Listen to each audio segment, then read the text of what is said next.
Shalom, shalom peuple de Dieu. Merci pour la grâce que le Seigneur nous accorde encore aujourd'hui de nous retrouver pour partager sa parole. J'aimerais prier avant de commencer notre émission.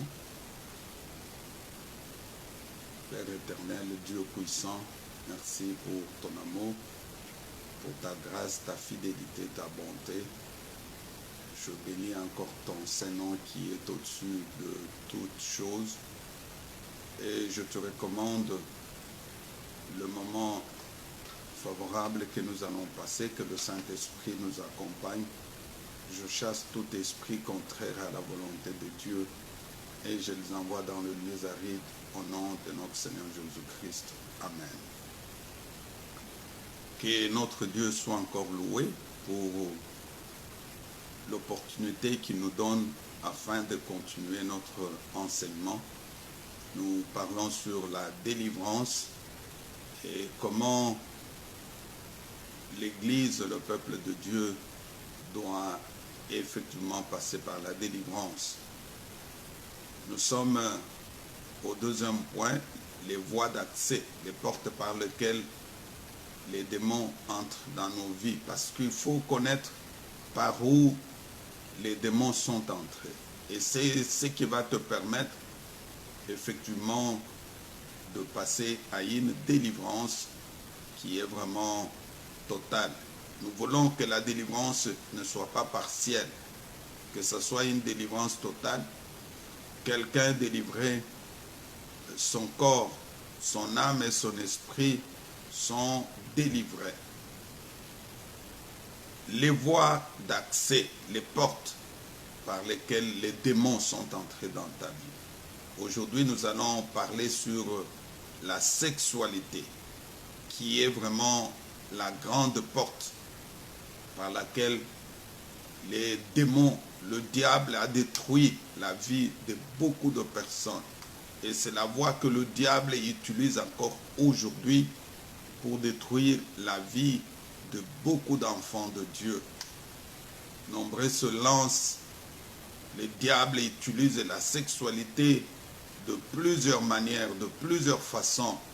Et aujourd'hui, partout dans le monde, tu sens que le diable détruit le monde par la sexualité. J'aimerais qu'on lise les Écritures dans le livre de 1 Corinthiens, chapitre 6. 1 Corinthiens, chapitre 6, versets 12 à 20. Nous allons lire les Écritures pour comprendre comment la sexualité détruit la vie des enfants de Dieu. Ici, c'est l'apôtre Paul qui parle. Il dit, tout m'est permis, mais tout n'est pas utile. Tout m'est permis, mais je ne me laisserai asservir par quoi que ce soit. Les aliments sont pour le ventre, et le ventre pour les aliments, et Dieu détruira l'un comme les autres. Mais le corps n'est pas pour l'impudicité, il est pour le Seigneur, et le Seigneur pour le corps. Et Dieu, qui a ressuscité le Seigneur, nous ressuscitera aussi par sa puissance. Ne savez-vous pas que vos corps sont les membres de Christ? Prendrai-je donc le membre de Christ pour en faire les membres d'une prostituée? Loin de là. Ne savez-vous pas que celui qui s'attache à la prostituée est un seul corps avec elle? Car, est-il dit, les deux deviendront une seule chair. Mais celui qui s'attache au Seigneur est avec lui un seul esprit. Fuyez l'impudicité. Quelque autre péché qu'un homme commet, ce péché est en dehors du corps. Mais celui qui se livre à l'impudicité pêche contre son propre corps. Ne savez-vous pas que votre corps est le temple du Saint-Esprit qui est en vous, que vous avez reçu de Dieu, et que vous ne vous appartenez point à vous-même, car Vous avez été rachetés par un grand prix. Glorifiez donc Dieu dans vos corps et dans vos esprits qui appartiennent à Dieu. Ici, l'apôtre Paul commence par dire que tout m'est permis, mais tout n'est pas utile. Tout ce qui s'est fait dans ce monde n'est pas utile pour un enfant de Dieu, pour un chrétien, et surtout pour quelqu'un qui est dans le Seigneur Jésus-Christ. Il dit, le corps n'est pas pour l'impudicité. Ton corps n'est pas pour l'impudicité. Mon corps n'est pas pour l'impudicité. Parce que ce corps est le temple de Dieu. C'est le temple du Saint-Esprit. Et celui qui va s'attacher à une prostituée, automatiquement, il fait un seul corps avec la prostituée. Et c'est ce qui montre que quand tu te donnes à l'impudicité, tu laisses les démons entrer dans ta vie. L'impudicité, c'est la voie par laquelle le diable détruit beaucoup la vie des enfants de Dieu. Et nous le voyons dans la Bible. Lorsqu'on parle de l'impudicité, il s'agit des rapports sexuels avant le mariage. La Bible n'autorise pas qu'il y ait de rapports sexuels avant le mariage. Parce que nous les voyons, certains qui ont eu à fiancer, prenons le cas de Job, et le cas de Jacob. Jacob est allé fiancer Rachel. Il a travaillé pendant 7 ans chez Laban. Et pendant tout ce temps qu'il a travaillé, Jacob ne s'était pas connu sexuellement avec Rachel. Et ce qui fait que même le jour où on l'a donné la femme, lui croyait qu'on lui avait donné Rachel. Mais curieusement, c'est le lendemain qu'il se rendra compte que ce n'était pas Rachel, c'était Léa. C'est pour montrer que Jacob n'avait pas fait l'impudicité avec Rachel pendant le temps de fiançailles. Et nous voyons aussi cela dans la vie de Joseph. Joseph a fait beaucoup d'années sans connaître Marie. Ils étaient de fiancés. Et le jour où il apprendra que Marie était enceinte, il voulait rompre.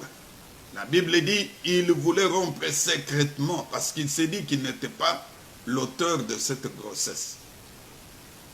Il ne s'était pas connu. Mais aujourd'hui, une fois que vous rencontrez une fille ou un garçon, vous avez de rapports sexuels. Ce n'est pas une bonne chose. C'est la voie par laquelle le diable détruit la vie de beaucoup d'enfants de Dieu. Et cela, qu'est-ce qui est à la base de cela? C'est la chair, les désirs de la chair. Lorsque la chair domine la vie de quelqu'un, et la personne sera obligée de chercher à satisfaire la chair, qui est le premier ennemi de l'homme. Dans Genèse chapitre 34, à partir de verset 1, nous allons lire, tu vas comprendre l'histoire d'un jeune garçon qui a été effectivement poussé par le désir de la chair. Et voilà ce qu'il a fait. Nous lisons les Écritures. Dina, la fille que Léa avait enfantée à Jacob, sortit pour voir les filles du pays. Elle fut aperçue de Sichem, fils de Hamor, prince du pays. Il l'enleva, coucha avec elle et la déshonora. Son corps s'attachait à Dina, fille de Jacob. Il aima la jeune fille et sut parler à son cœur. Et Sichem dit à Hamor son père, donnez-moi cette jeune fille pour femme. Jacob apprit qu'il avait déshonoré Dina sa fille, et comme le fils était au champ avec son troupeau, Jacob gardant le silence jusqu'à leur retour. Hamor, père de Sichem, se rendit auprès de Jacob pour lui parler. Et le fils de Jacob revenait de champ lorsqu'ils apprirent la chose. Ces hommes furent irrités et se mirent dans une grande colère parce que Sichem avait commis une infamie en Israël en couchant avec la fille de Jacob, ce qui n'aurait pas dû se faire. Ici, on nous parle de l'histoire de Sichem, qui fut le fils du prince Hamor. Sichem, Dinan était sorti avec le fils du pays. Et lorsque Sichem l'a vu, au lieu de demander la main, comme ça s'est fait, au lieu de chercher à rencontrer les parents de la fille, la Bible dit, il l'enleva, coucha avec elle et la déshonora. Écoute l'impudicité, écoute la chair, à quel niveau ça amène la personne. Dinan s'est fait déshonorer par Sichem. Et lorsque Sichem a fini de poser l'acte, son cœur s'attachait à Dinan. Et c'est ainsi qu'il va parler à son père. Il dit, je voudrais prendre cette fille, je voudrais l'épouser. S'il pouvait le faire avant, ça pouvait être une bonne chose. Mais lui va poser le problème chez son père après avoir posé l'acte. Il a violé. L'impudicité l'a poussé. En cherchant à satisfaire son besoin, il est allé plus loin jusqu'à violer cette fille, ce qui n'était pas bon. Son père, à son tour, est allé voir Jacob pour lui dire, mon fils veut épouser ta fille. Et comme le frère de la jeune fille était encore au champ, Jacob a dû attendre le retour de ce fils. Une fois qu'ils sont arrivés, il leur a parlé ce qui s'est passé. La Bible dit que ce frère était fâché. Et comme ils étaient dans un pays étranger qu'ils ne savaient pas quoi faire, ils sont restés calmes. Et ils devraient nécessairement chercher à venger leur sœur. Et plus loin, tu comprendras que ils ont dû accepter que Sichem épouse leur sœur à une seule condition, que Sichem, y compris son père et tous les hommes qui étaient dans le pays, puissent se faire circoncis. Et lorsque ces derniers sont allés se faire circoncis, le fils de Jacob ont eu à profiter pour les tuer. Tout ça à cause de qui? À cause de Sichem. Si Sichem n'était pas poussé par l'impudicité, par la chair qui l'a amené à poser cet acte, cela ne pouvait pas lui causer la mort à son père et à d'autres jeunes garçons qui ont été circoncis avec eux. Tu comprends que, bien aimé, l'impudicité n'est pas une bonne chose. C'est la voie par laquelle le diable détruit la vie de beaucoup de jeunes. Lorsque vous n'êtes pas encore marié, vous ne pouvez pas avoir de rapport sexuel. La Bible ne l'autorise pas. La fornication n'est pas autorisée dans la Bible. Il faut effectivement éviter de faire ce genre de choses, ce qui n'est pas vraiment bon. En plus de l'impudicité, toujours dans la sexualité, nous avons la prostitution. La prostitution n'est rien d'autre que le fait qu'une personne marchandise son sexe. Nous avons aujourd'hui des femmes qui se font prostituer. elles vont aller avec des hommes et elles se font payer l'argent. Les hommes aussi parfois qui les font. Et si tu es dans ce genre de choses, mon frère, ma soeur, je te dis que ce n'est pas bon. Il faudrait sortir de la prostitution parce que la prostitution n'est pas une bonne chose. Lisons dans Genèse chapitre 38 à partir de versets 1 à 11. Tu vas comprendre l'histoire d'une personne qui c'était une femme qui était allée se prostituer.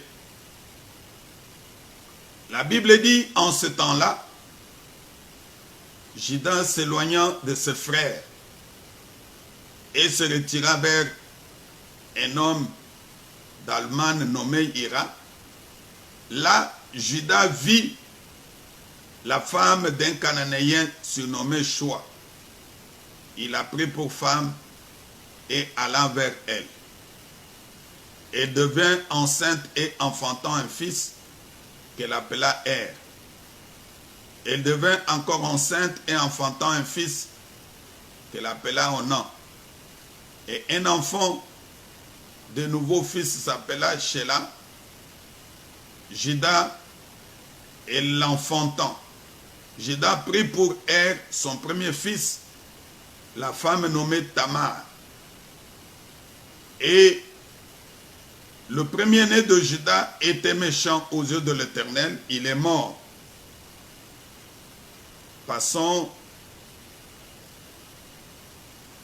à partir de verset 11. Alors Juda dit à Tamar, sa belle-fille, demeure veuve dans la maison de ton père jusqu'à ce que Shelah, mon fils, soit grand. Il parla ainsi dans la crainte que Shelah se nourrit comme ce frère. Tamar s'en alla et s'habilla dans la maison de son père. Le jour s'écoula et la fille de Choua, femme de Juda, mourut. Lorsque Juda fut consolé, il monta hâtivement vers ceux qui tondaient le bœuf, lui et son mari. On a informa Tamar et on lui dit, voici ton beau-père qui monte hâtivement pour tondre le bœuf. Alors elle ôta ses habits de veuve et se couvrit d'un voile et s'enveloppa. Et elle s'assit à l'entrée des maïs sur le chemin de Tima, car elle voyait que Shelah était devenu grand et qu'elle ne lui était point donnée pour femme. Juda la vit et l'a pris pour une prostituée. Juda va prendre Tamar, celle qui fit la femme de son fils. Il l'a trouvée sur la route.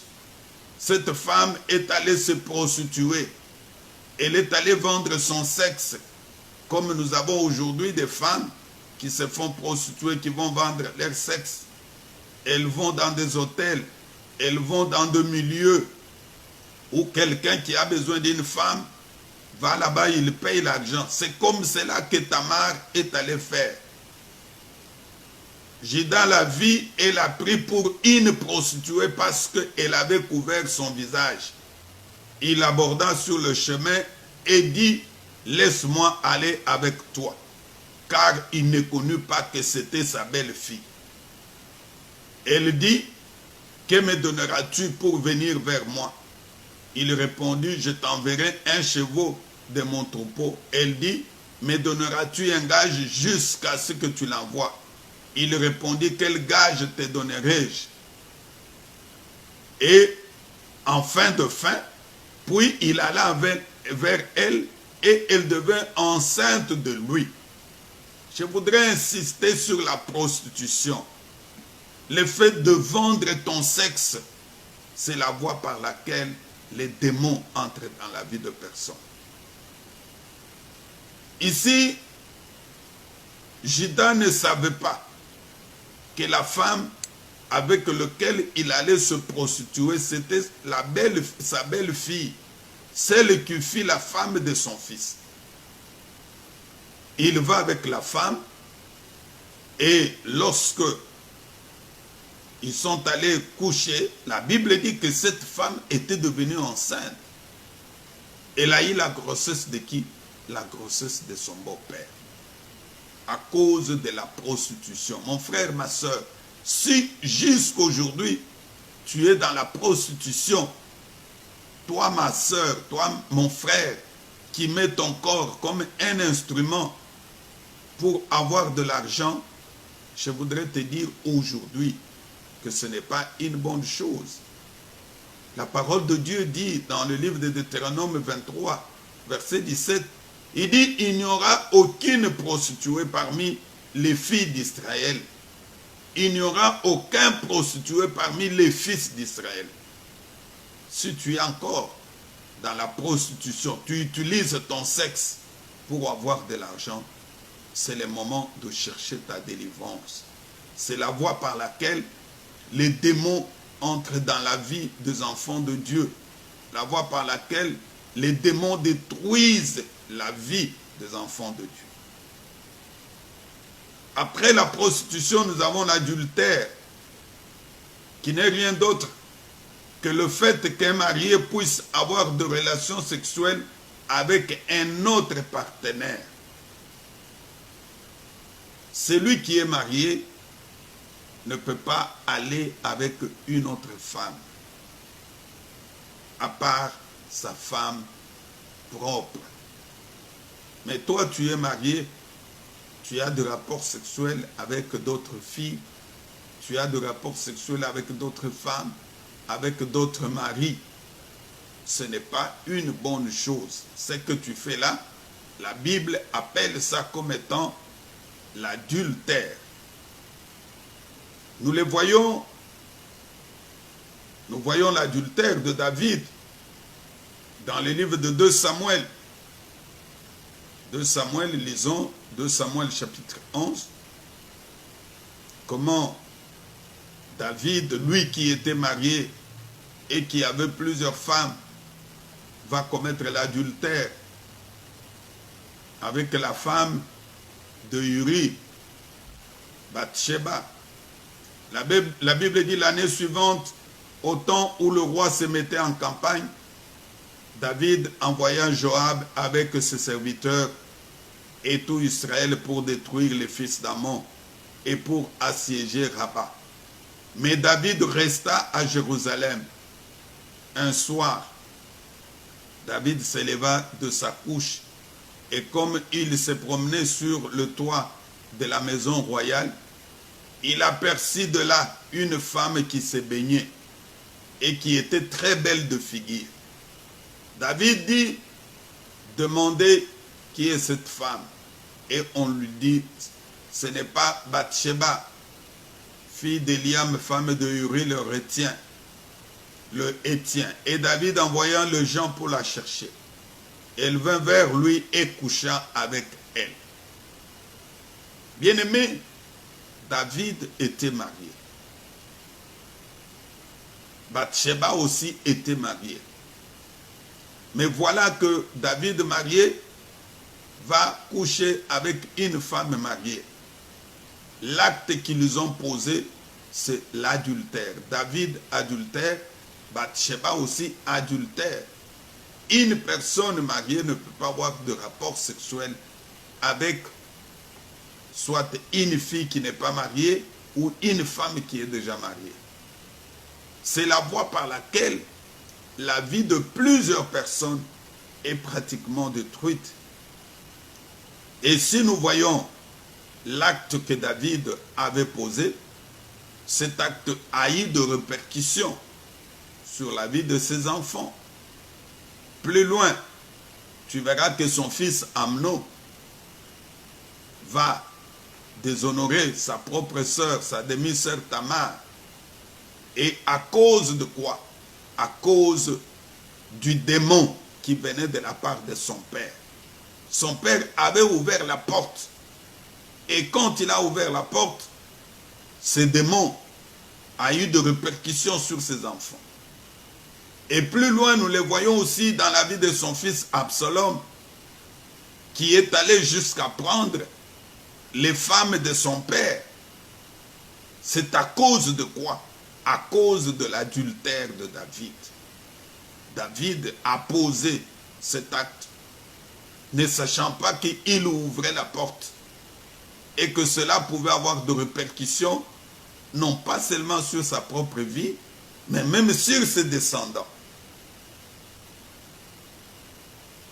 Et plus loin, si nous pouvons regarder aussi dans la lignée de David, tu verras que David est un descendant de qui? De Juda, que nous venons de parler tout à l'heure. Juda qui avait eu de rapports sexuels avec sa belle-fille qui s'était fait prostituer. Il s'est fait piéger par sa belle-fille. Tu comprends que quand tu ouvres les portes, les démons entrent. Ce démon-là va aller jusqu'à des générations. C'est un lien qui devient héréditaire. L'adultère est devenu un lien héréditaire dans la famille de David. Peut-être toi aussi qui me suis aujourd'hui, tu es dans l'adultère, tu es marié, tu es en train de coucher avec d'autres femmes, tu es une femme mariée, tu sors avec d'autres maris, tu trouves que c'est bon. Mais je te dis que c'est le temps de chercher ta délivrance. Parce que ces choses auront effectivement de répercussions dans ta vie. À part l'adultère, il y a aussi la débauche. La débauche n'est rien d'autre qu'un usage excessif de régler, de plaisir, d'amour, du libertinage. Ici, nous constatons aujourd'hui que la débauche a pris un niveau très élevé dans le monde partout. Tu trouves une femme qui peut aller avec 4-5 hommes par jour. Non. Ça, c'est un usage excessif. Tu trouves une femme, tu trouves un homme qui le fait. Un homme qui peut aller avec 3-4 femmes par jour. Ce sont des choses qu'en tant que chrétiens, nous ne pouvons pas le faire. Ce sont les voies, les portes par lesquelles les démons détruisent nos vies. Il y a même certains qui se font droguer parce qu'ils veulent être un expert, qu'on sache que c'est lui qui le fait plus et qu'autant de femmes, autant d'hommes puissent les solliciter. Bien-aimé, tu peux le faire. Tu peux gagner tout ce que tu gagnes comme argent. Mais je te dis, tu es en train de détruire ta vie.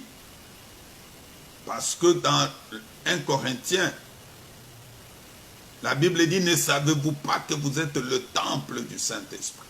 Le temple du Saint-Esprit ne peut pas être souillé par la débauche, par l'adultère, par la prostitution. Ne peut pas être souillé par le voyeurisme. Le voyeurisme, c'est quoi? C'est le fait de regarder souvent des personnes nues, de femmes nues, en train de faire les rapports sexuels. Vous développez de mauvaises pensées. Aujourd'hui, nombreux sont dans le voyeurisme.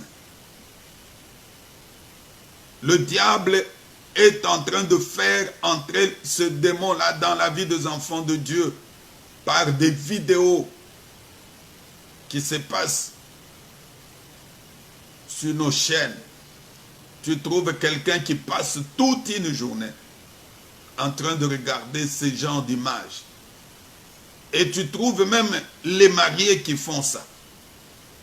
Un homme marié avec sa femme en train de regarder ce genre de vidéos. Il dit, nous sommes en train d'apprendre.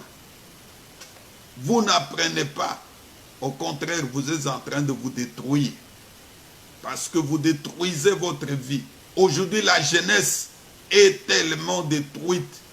Je voudrais m'adresser aux jeunes qui me suivent, qui sont dans le voyeurisme, qui sont en train de regarder des personnes nues, des femmes, des hommes nus, en train de faire des rapports sexuels dans leur phone, dans leur téléphone, partout. C'est la porte d'accès aux démons. Tu es en train de donner l'accès aux démons pour détruire ta vie. Et cela entraîne les hommes, de femmes de nuit et de maris de nuit. Ce que tu as vu là, tu vas chercher à les satisfaire physiquement.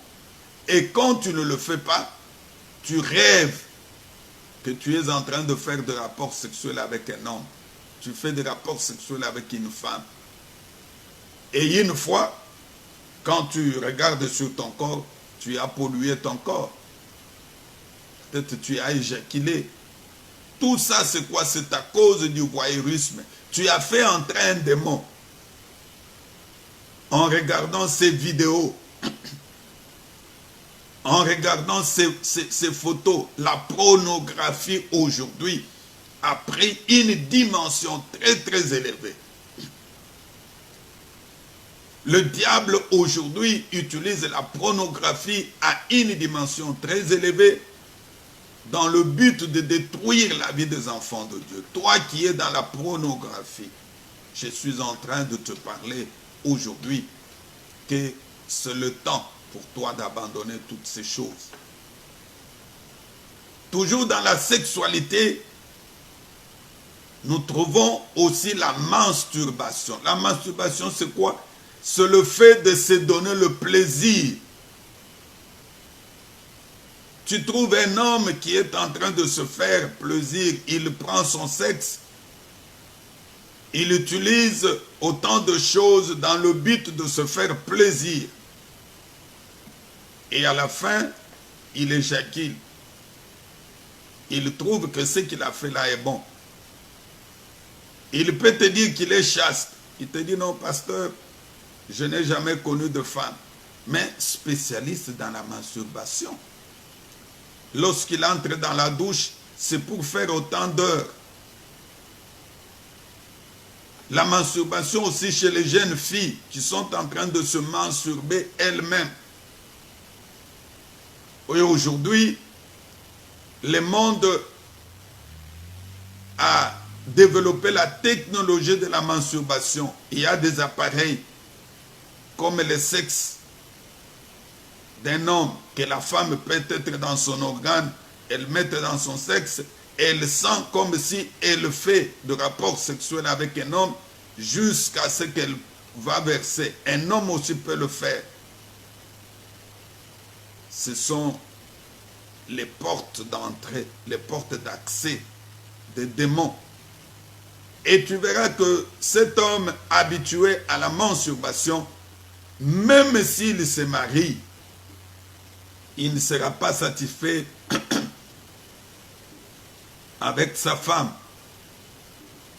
Même la femme aussi habituée à la masturbation. Elle peut finir d'avoir des rapports sexuels avec son mari, mais pour qu'elle se sente effectivement satisfaite, elle est obligée de faire la masturbation. Ce qui n'est pas une bonne chose. Si tu es dans la masturbation, bien-aimé, je te dis, le temps est arrivé pour que tu puisses chercher ta délivrance. Il y a l'homosexualité. C'est le fait d'avoir des rapports sexuels avec une personne de même sexe. Un homme a des rapports sexuels avec un autre homme. Une femme avec une femme. Aujourd'hui, c'est développé. Aujourd'hui, c'est officialisé. Il y a même des mariages des homosexuels qui sont célébrés, ce qui n'est pas une bonne chose. Ce n'est pas conforme à la parole de Dieu. La parole de Dieu n'autorise pas ce genre de choses. À la création, Dieu a créé l'homme et la femme. Le rapport sexuel ne peut pas avoir lieu entre des hommes de même sexe, ce qui n'est pas une bonne chose. Nous trouvons toujours dans la sexualité la fellation. C'est la relation sexuelle par la voie buccale. tu trouves quelqu'un qui fait des rapports sexuels dans la bouche d'une femme, ou l'homme aussi qui est en train de mettre sa langue dans le sexe de la femme, ce qui n'est pas biblique, ce n'est pas une bonne chose. C'est la voie par laquelle les démons entrent dans la vie d'une personne. Si tu es dans ces choses, bien-aimé, aujourd'hui, le Seigneur t'envoie cette personne, cette parole pour que tu sortes de cette vie-là. Il y a ceux qui sont dans la sodomie, relations sexuelles par la voie annucale. Le rapport sexuel ne doit pas se faire par l'anus. Tu trouves un homme, au lieu de faire de rapport avec la femme, par la voie, par le sexe, non, il n'aime pas ça. Il doit faire par l'anus. Non, c'est démoniaque. C'est la voie par laquelle les démons entrent. Si tu trouves un homme qui a toujours cherché à faire de rapports, même ton mari qui cherche toujours à faire de rapports sexuels avec toi par la voie annucale, refuse. Il est en train de t'envoûter. Les occultistes utilisent plus cette voie-là pour envoûter les gens. Je me rappelle d'une sœur on priait avec elle, mariée, père de, je crois, 3 enfants. Mais son mari ne voulait pas, à un certain moment, ne voulait plus avoir de rapport sexuel par la voie normale. Son mari cherchait toujours par la voie annucale. Or, cet homme cherchait à la posséder. Lorsque l'homme est entré dans l'occultisme, on lui a dit, la bonne manière de posséder ta femme, c'est de faire de rapports sexuels par la voie annucale. Et il a commencé à le faire. Un jour, en pleine prière, en pleine délivrance, cette sœur tombe. Et quand elle tombe, on commence à chasser les démons qui parlent. C'est son mari.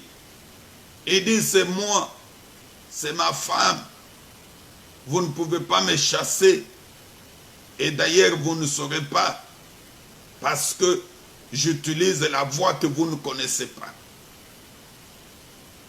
Et lorsqu'on s'est entretenu avec la sœur, elle nous dira ouvertement que son mari ne voulait plus avoir de rapport sexuel par la voie normale. Et nous avons compris que c'est par cette voie-là que le mari était en train de la posséder. Ça peut être aussi le cas pour toi aujourd'hui. Tu es dans ce genre de choses. Je voudrais te dire que le Seigneur n'est pas content. L'autre voie, toujours dans la sexualité, c'est la bestialité. La bestialité, c'est quoi? C'est le rapport sexuel avec les animaux. Oh, mon frère, ma soeur, toi qui es dans ces choses, aujourd'hui, tu trouves un homme, tu trouves une femme qui ne veut pas se marier, mais il est toujours à côté de son chien. Toujours avec son chien. Il a de rapports sexuels avec le chien. La Bible ne l'autorise pas. La Bible n'accepte pas ce genre de choses. Écoute ce que la parole de Dieu dit dans Lévitique, chapitre 18, versets 23 à 24. La parole de Dieu dit, tu ne coucheras point avec une bête pour t'essuyer avec elle. La femme ne s'approchera point d'une bête pour se prostituer à elle. C'est une confusion. Ça, c'est Dieu qui le dit depuis les temps anciens. C'est pour dire que Dieu le savait. Aujourd'hui, cette histoire s'est développée à tel point qu'il y a même ceux qui se marient officiellement. J'ai vu sur les réseaux sociaux une femme qui s'est mariée à un chien Et il a fait porter à ces chiens-là les habits, soi-disant costume et tout ça. Et la femme se promenait avec ses chiens, comme son mari, partout. Non. Même si le monde autorise ce genre de choses, mais en tant que chrétiens, nous ne pouvons pas accepter ces choses. C'est une abomination. Mon frère, ma soeur, je voudrais t'exhorter, toi qui es encore dans ce genre de choses, qui est dans la bestialité, qui est dans l'orgie sexuelle. L'orgie sexuelle, c'est quoi? C'est le fait de s'échanger de partenaires. Tu trouves les gens qui sont en train de faire des rapports sexuels à 4 à 5.